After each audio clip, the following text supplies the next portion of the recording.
কালকে এতটা এনজয় হয়েছে, মানে সবাই শুয়েছে 4টে নাগাদ, আর আমি কালকে রাত্রিবেলা শুয়ে শুয়ে ব্লগ এডিট করছিলাম, থাম্বনেল বানাচ্ছিলাম, এই করতে করতে আমার ঠান্ডা লেগে গেছে তার কারণ কালকে এরা ঠিক 2:30 3টে নাগাদ এরা সব নেমেছে সুইমিং পুলে, আর সব ধাক্কা মেরে মেরে ফেলছিল, আর আমি এত জোর ছুটে এসে ধুম করে পড়েছি, আমার পায়ে লেগেছে। মেন কথা কি, আমি না জলের মধ্যে নিঃশ্বাস দিতে পারি না, তো সাঁতারও পারি না। কেউ যদি ধাক্কা মেরে ফেলে দেয়, আমি উঠে দাঁড়াতে তো সময় লাগবে, সেইটাও পারবো না আমি করতে। তো ওই জন্য ওই পালিয়েছি কালকে, ওই তাড়াতাড়ি করে সোমনাথকেও নিয়ে পালিয়েছি, তুই চ। সব জলের মধ্যে কি এনজয় যে করছিল কালকে, শুধু ভিডিও করিনি।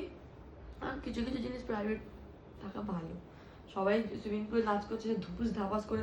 কালকে যে সোমনাথ কতবার পড়েছে স্লিপকে, আমার হাঁটুতে ব্যথা করছে এখন। সুইমিং পুলের পাশে গলা, আমার নিজের গলা বসে আছে, আমি এত জোর চিৎকার করেছি, সে আমাকে দিয়ে দিয়ে ঠেলে দেবে বলে।